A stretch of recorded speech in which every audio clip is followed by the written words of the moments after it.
My name is Mike Hamilton. I'm the rehab supervisor for Atrial Home Care. We're here today to do a presentation on Parkinson's disease with our Big and Loud program. We have a fantastic group of talented therapists today that will be presenting. First off, we have our speech language pathologist, Karen Vanderploeg.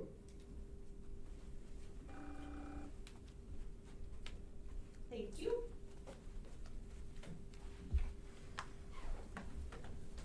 Okay.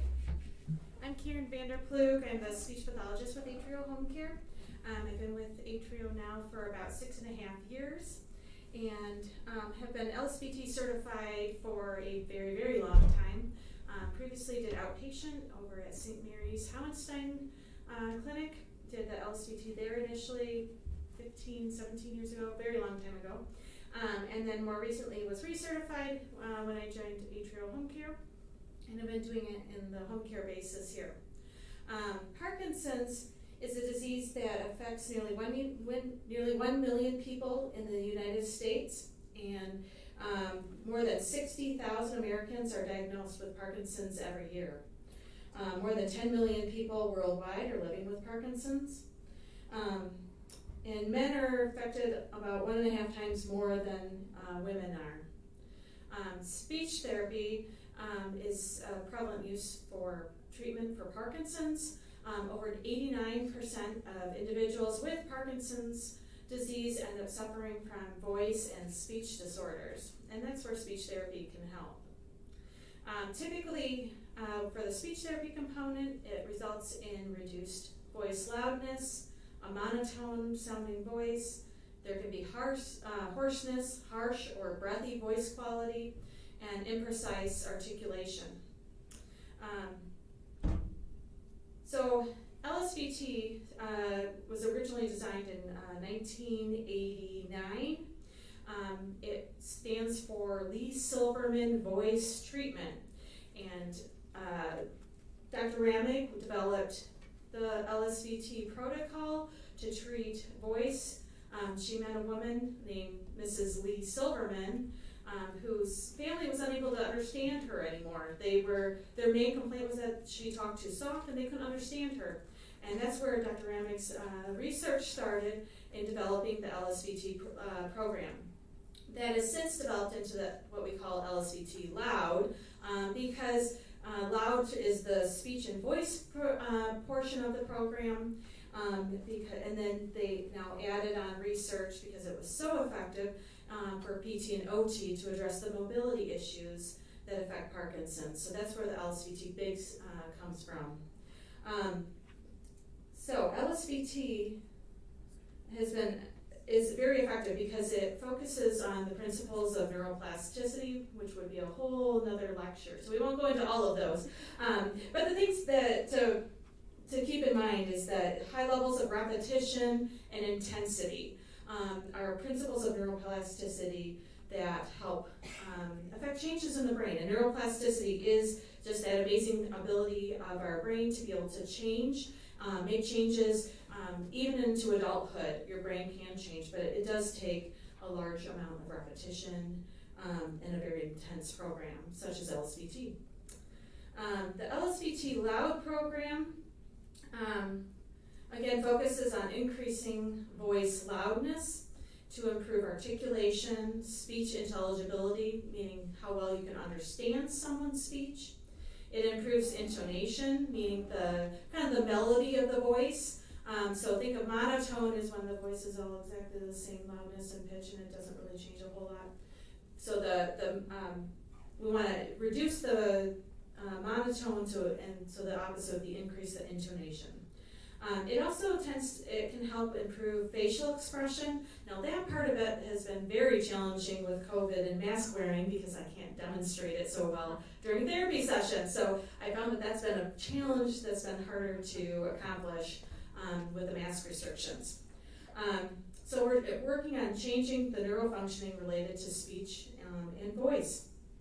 So LSVT Loud consists of 16 sessions, 4 consecutive days a week for 4 weeks. And that's where we mentioned the intensity for neuroplasticity. You need high intensity for the program to be effective and to get those neurological changes that we're looking for to make an actual functional change in the voice. It's generally 50 to 60 minute sessions. Again, long, high repetitions, high intensity, lots of repetition to make those neuroplastic changes. It also includes daily homework practice. So generally in a typical session, you do the exercises, say, every morning with speech therapy, and then the expectation would be to do the exercises again in the afternoon for the person to do it on their own or with their family or caregiver. The daily carryover exercises try to be relevant, being salient. Again, that's another principle of neuroplasticity, meaning it should be something functional in their life. So next time they answer the phone, make sure to use that think loud voice. Good morning, or hi, this is Rob. Whatever it is that you're working on to make it start to carry over into their functional daily life.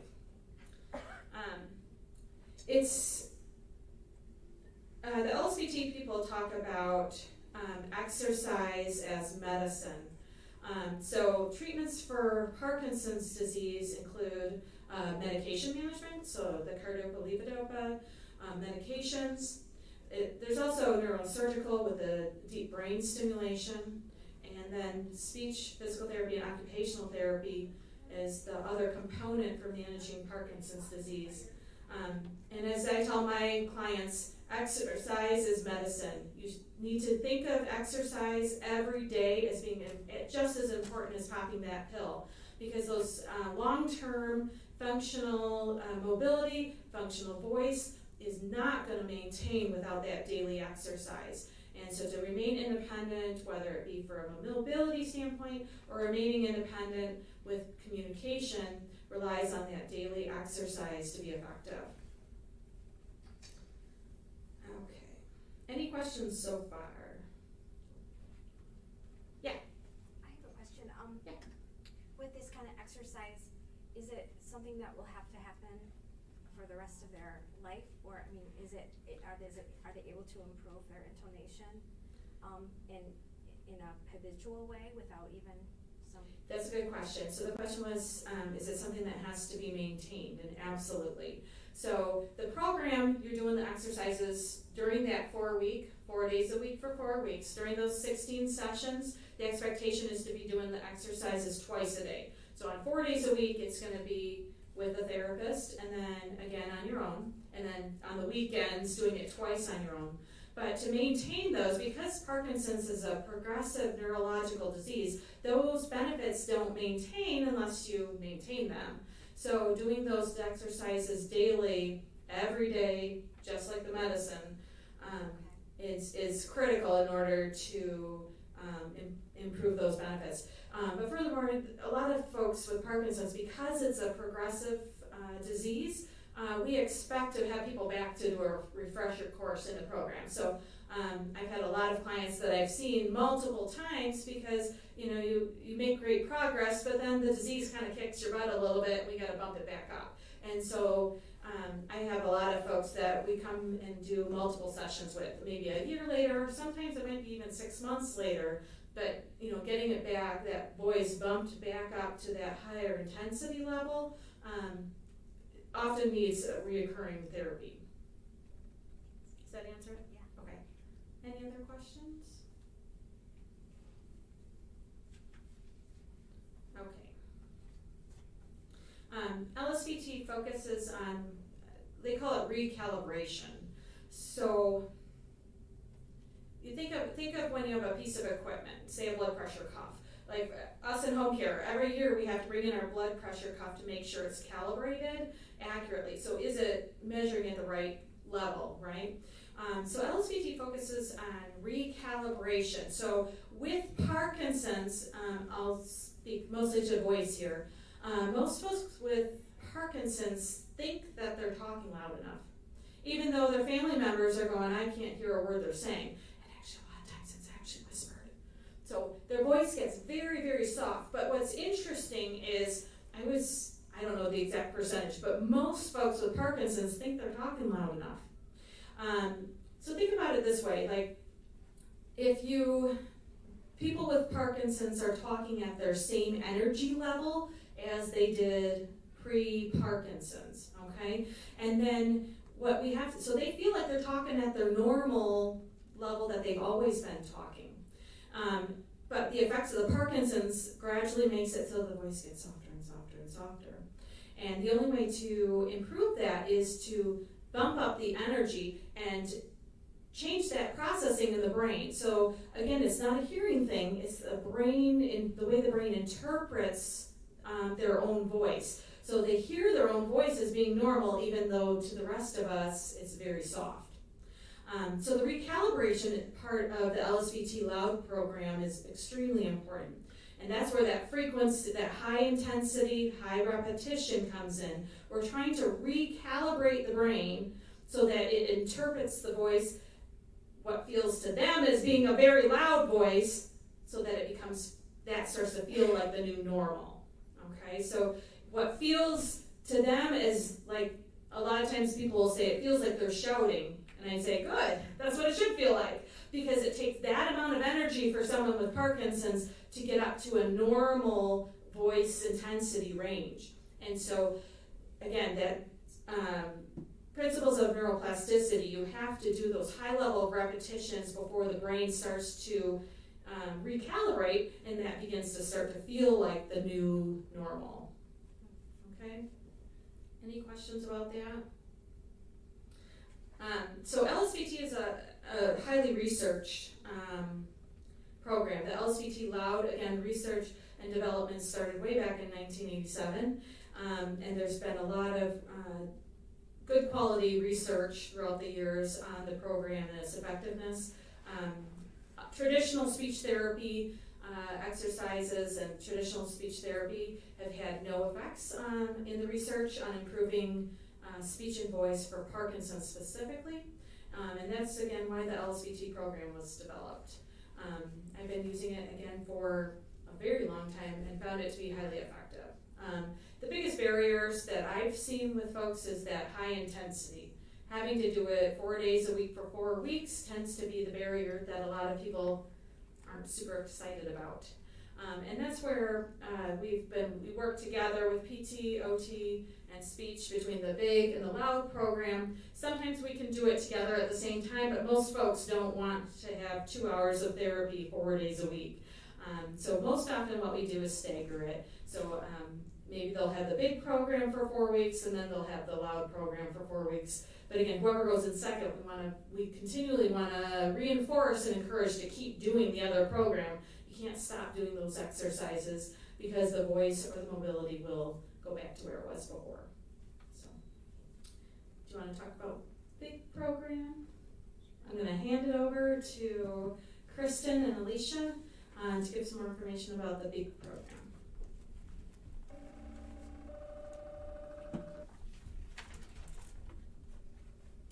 Hi, I'm Alicia Adams, and I'm a physical therapist. I've been with Atrio for just over 5 years, and I believe I'm on my second recertification for LSVT Big, so about 4 years I've been certified.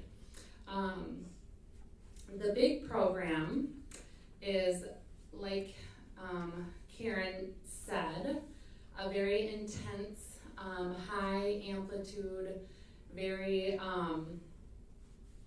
fun program.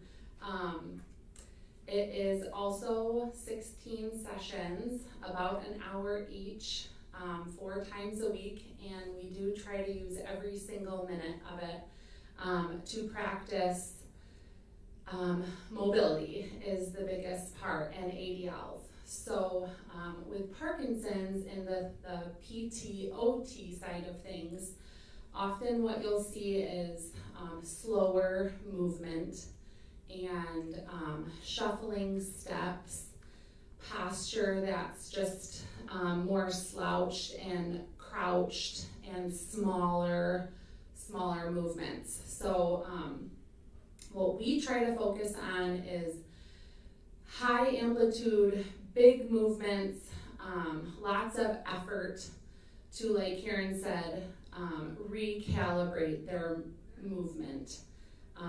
to improve walking, transfers, the ability to do ADLs, button your shirt, take a spoon and bring it to your mouth.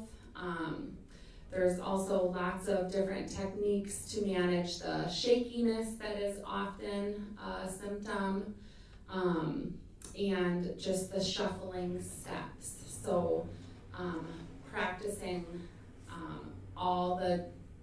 basically we want to tailor it to what each individual client needs. So at the beginning of the program, we do an evaluation and we'll assess the mobility, the ADLs, the whatever you're having issues with, and then we'll set a treatment plan to work on those things. And we have you list out 10 things that you want to work on, and we basically focus our session on repetitively practicing those things.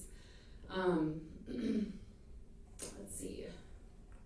Like Karen said, there is daily homework practice and the exercises. So the nice thing about the big program is that we can do it in various levels. So there's exercises that we can do standing, there's modified exercises that we can do sitting, or there's exercises that we can do if someone is just restricted to the bed, so laying down.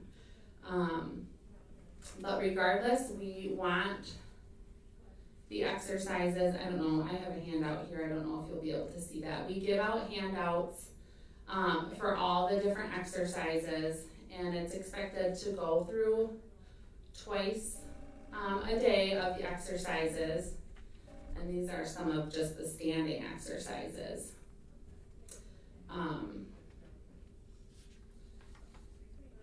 And that's practicing movements in a big way. A huge thing that I think PT and OT, I don't know, and probably speech, is the importance of having a caregiver and someone to help with the follow-through. That may be another barrier, like Karen was talking about with this program, is the follow-through, and just in order to achieve the most benefits from the program is having someone to support the client with Parkinson's and pushing them to do the exercises and demonstrating the exercises and continuing it after the program is complete as well. So caregiver involvement is a very necessary thing. So I think that's kind of the gist of the PT and OT side of things. If Kristen, we thought maybe we could go through some of the exercises and some of what a session might look like, and just show you some of the things that we as therapists would kind of help the client with. So Kristen, here's Kristen. Hi, I'm Kristen, and I am an occupational therapist, and I've been doing LSVT only since last year, but I've already had a few clients to apply this to and have seen amazing results. So it was really fun to actually apply what I learned. And it's just a quick occupational therapy note. It's so functional because, for instance, if someone is having a hard time with fine motor, or say like buttoning or writing, or like Alicia said, using silverware to get to their mouth, even these, it looks like these are just, big physical exercises that we're doing, but they carry over to their everyday activities. So for instance, if we're asking someone to do the exercise where they have to reach really big, that can apply to someone trying to reach into the refrigerator. I had a gentleman who said in the beginning he can't use his shower because he can't step over the tub. So one goal was that he would be able to shower safely by the end. And at the end of doing all these exercises for a month, he was able to step into his tub and he wasn't afraid. So it's just very practical, and it can carry over these it seems like a lot of exercises you're doing every day, but it starts really carrying over into their everyday activities in their lives. So, so one main exercise, and something that we do at every session, because people, this seems to be a big problem for someone with Parkinson's, is getting out of a chair. And so, do you want to just see how hard it is? Just practice getting out of a chair, how hard it would be without practicing the exercises first for someone with Parkinson's. So often what we see is the ability to forward weight shift is lost. So people are trying to get up and they're not moving. Like, it's so hard, they're just trying to use most of their arms. And so what we work on. So instead of just getting up like that, I want you to come to the edge of your seat a little bit more. And your feet are under you like that. And I want to have you, it's hard to demonstrate with the microphone, but I want to have you do a big reach forward, like this, as you get up. Awesome. Very good. Okay, do that one again. Let's see it again. Reach forward, big reach. Awesome. And so that's something that would be repeated 5 times during the session. Mm-hmm.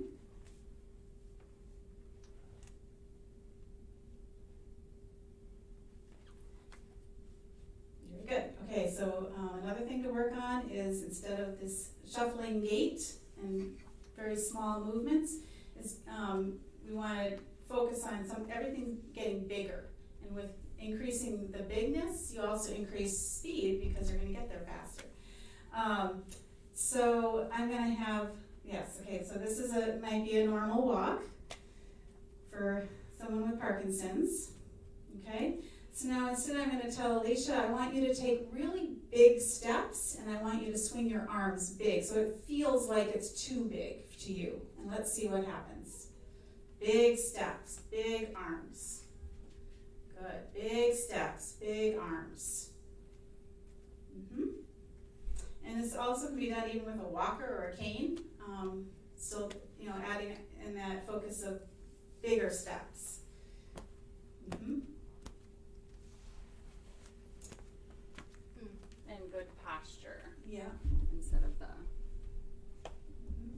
And also, I know freezing if there's a threshold or a doorstep, teaching someone how to keep moving over that instead of freezing at that point. Thinking big is, I think when we start the program, we hand out you get a folder here, and I think we put in here some think big signs because we put them all over people's houses, and that's just a good visual reminder to think big, stand tall, big arm swings. That's the focus. So, any questions about the PT-OT kind of side of things? Can you talk about how it helps prevent people from falling? Yeah, so PT-OT, in home care, one of our main goals is to prevent falls. So working on the balance and the strength side of things is huge in preventing falls. And this has been, like Karen said, a research program to really greatly reduce the risk of falls because of the benefits that it has in the strength and balance side of things, but also with the processing and just,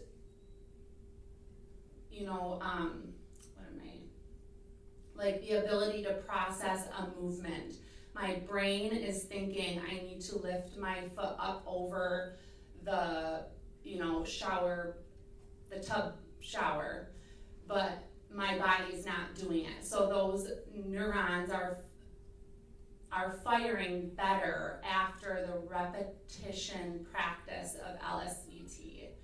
So the balance and the strength and the repetitive movements all are improved by this program because of neuroplasticity. Does that answer your question?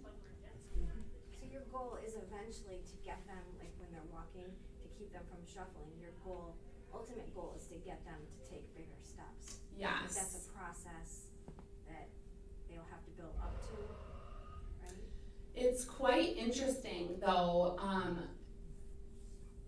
just the cues that are needed to improve movement. So how quickly change can happen if you just give the client the right cue. So just saying bigger steps, big steps, or sometimes left, right. They just need like a left, right, or counting where you say 1, 2, 1, 2, 1, 2, and that, what's it called? You mean the cueing, just The cueing and the Cadence. Yeah, the cadence of that cue triggers their mind to do it. It's the processing, it's how the brain is working. And so part of it, like I said, is caregiver training and teaching the caregiver the most effective cues to tell the client. So yes, practice will improve it, but immediate cueing can help too. So. What are some signs that clients or families should look for if they might benefit from this program? So this program can be implemented in clients other than just clients with Parkinson's. So you know, if you have a diagnosis of Parkinson's, absolutely. Talk to your provider and get a referral to have an LSVT certified clinician come out and do an evaluation. But if you're having any Parkinsonism type symptoms, like the shuffling of steps, the shakiness in your hands, frequent falls, just unsteady gait, any sort of issue with trouble getting up from the chair, or that forward lean is a common one. So if you're having any of those issues, or your loved one, if you're noticing those things, absolutely, it never hurts to get checked out and talking to your provider about an evaluation. So, do you have anything to add to that? Yeah, I think Karen had mentioned, or you had mentioned, that we can modify these. So sometimes you think, oh, I can't do that, or I can barely walk with a walker. But there's ways to modify the exercises by, in fact, most of the time for me, the person has to hold on with one hand. You can do it laying in bed. So you can modify it for wherever level that person's at. And again, it does help to have a caregiver to encourage the person. If there's someone who lives alone and they're not going to want to do the exercise by themselves, or they can't remember them, it definitely, some support system. And we of course want to tailor it, like I said, to each individual. So we set goals that are appropriate. It may not be realistic for a client to walk without a walker, or for them to get up and down from a chair without help. But maybe we can make it easier for the caregiver, and instead of needing 2 people to get the client up, they only need 1 person, and it's a minimal assist transfer. So we set goals that are reasonable and attainable for each individual client, and that's why this program is so nice, because it really tailors it to each individual person. What are some of the problems you see with people with their daily activities, like how they dress and how they shower and things that would indicate that this would be a good program for them? Yeah, so walking is a big thing. That's a daily activity, but almost everyone always says, I need to walk better. But I always say, well, what other things do you have trouble doing? So they'll often say, buttoning my shirt. I just can't button my shirt. I can't wear button shirts anymore at all. Or getting my foot in my pant leg. I just can't get it in. Writing. The writing is just so tiny. They can't even write a letter to their loved ones, or even writing out checks are difficult. So it's not just the walking, it's any daily activities, dressing and opening a container. That was one goal someone had, so we worked on that every time I came. We worked on just opening a container that he needed to open. It's amazing the progress that was seen with writing with this one gentleman. He had to write out that sheet that we had him fill out in the beginning. I had him write them all out in really tiny writing. And after 4 weeks, I said, okay, we're gonna do this exact same sheet, and I want you to write this again. He was like, oh my goodness, it was legible, just way bigger through the whole thing. And he was amazed at the change. So, any other activities during the day that become smaller or slower, those are things that can improve. Other transfers or mobility pieces that I work on with almost everybody is getting in and out of bed. It's amazing the improvements that can be made with that, and people not feeling like they're gonna fall out of bed, or they get just completely stuck where they can't roll over, they feel like they can't sit up, and that's a scary feeling because you have to go to the bathroom, or you need something, you can't get up, what do you do? So we almost always work on getting in and out of bed and getting in and out of the car. So I was working with one gentleman who just really wanted to go out with his wife to take a drive, but they could not get him in and out of the car. So we worked on that, and it was amazing. The first time he did it, really with just his wife's help, they both started crying, and it was just an amazing thing to help them achieve that goal in this practice. So those were two other big things that we usually work on. Any other questions about the PT and OT side of things? Also, I noticed some people that have Parkinson's, they have trouble, they often, like you were saying earlier, slouching, like they have trouble looking up, they're more look down. And does that help when you do the think big with walking? Does that help them to look ahead more or look up more? I mean, do you ever teach that, or? Yeah, I think that's a common thing that we work on with the big walking is where they're looking and where their focus is. Posture is just a big thing as well. So even if you're doing these exercises seated, a big focus is that bringing back that posture, because this is what happens to all of us as we age. We go like this, that slouched posture. So the exercises are mostly focused on doing this and bring our head up.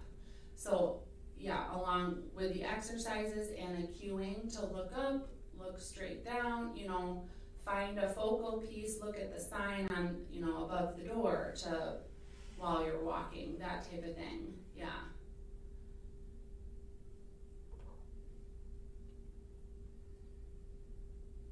Any other questions? Do you want me to speak about Loud for Life, Big for Life? Yeah.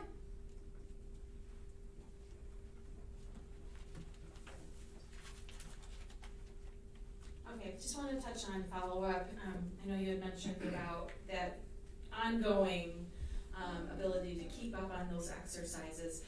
So myself and Fraser-Lee, one of our OTs, are both certified in LSVT, her her in Big and I in Loud. And then we both took ongoing coursework to do the LSVT Big for Life, is what Chris is certified in, and I'm certified in the LSVT Loud for Life. And so that is a program designed for folks who've gone through the intense 4 times a week for 4-week exercise therapy program, the LSVT Big program with PT and OT, or the LSVT Loud program with myself. And then the Big and Loud for Life group is an exercise group for folks who've graduated through those programs to help encourage them to continue on the exercise journey. And so we meet here at Raybrook. We do it in the States too for folks who've gone through the program, or even folks who've gone through the program elsewhere are welcome to join us. If they've done it over at Calvin or at Hohenstein, folks who have gone through the program are welcome to join us for the exercise group. We meet twice a month on the 2nd and 4th Wednesdays. 10 o'clock is the Big exercise group, and 11 o'clock is the Loud exercise group. And we go through the same exercises that people learn during the therapy sessions, and it's a good way to help encourage people to continue on that journey of doing the daily exercise. And it's a good way to keep people accountable for that ongoing exercise, because it's easier to do the exercises when you've got someone coming to your house 4 days a week and pounding over the head and asking how you did. And so that's a way to keep you accountable immediately, but again, most of us have a hard time keeping up on long-term exercise unless there's someone keeping us accountable. Some people are very self-driven, but many other people need that encouragement. So that's a service that we offer here on the Raybrook campus for folks who've gone through the program. And if, during that course we notice that for myself, the voice is starting to get a bit softer, or Chris notices, the movement, the mobility is starting to decline, then we talk to folks about whether maybe they need to go through the full program again, one-on-one, 4 days a week for 4 weeks to bump up that intensity again, the Big or the Loud. Any questions about that?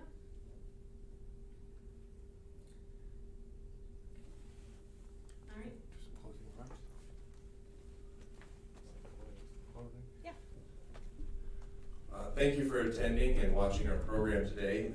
Just wanted to say a few words about Atrial Home Care. We serve Holland Home, Clark, and Rest Haven. That is where our name Atrial comes from. People often wonder about that.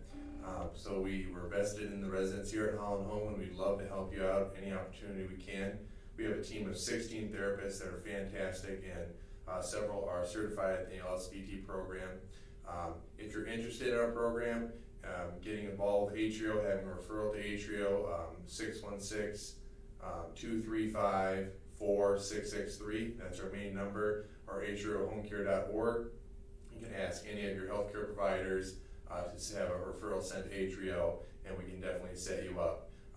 If you're having any symptoms that you're talking about, falls or trouble walking or just trouble with your daily activities, it never hurts to ask for a little extra help, and we'd love to come see you. Thank you.